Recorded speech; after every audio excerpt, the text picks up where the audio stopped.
Hello there, welcome to our channel Log News again. Hope you're doing fine. I'm back with another tutorial video, and today I'll be showing you how to unblock someone on your Snapchat account. And now without further ado, let's dive right into the video. But before that, don't forget to like, subscribe, and hit that bell icon for more videos. Now, to unblock someone on your Snapchat, let's open up our Snapchat app first.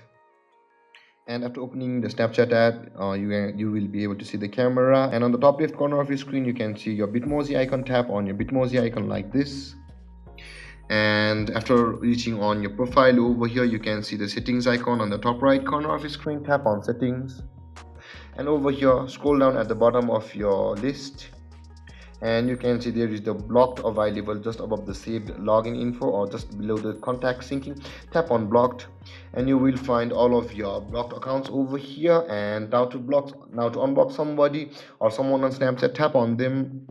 And now to unblock someone on Snapchat, you can see the block list over here. Now to unblock, you can see the cross icon or the cross mark at the side of each username. If you want to unblock them, tap on that cross mark like this, and you can see it says are you sure you want to unblock the Snapchatter? Tap on this, and he or she will be unblocked from your Snapchat. And there, guys, this is how you unblock someone on your Snapchat account. And if you have any confusions or questions regarding the topic, don't hesitate to comment in the comment section below, and don't forget to like, subscribe, and hit that bell icon for more videos. Thank you for watching, guys. Peace.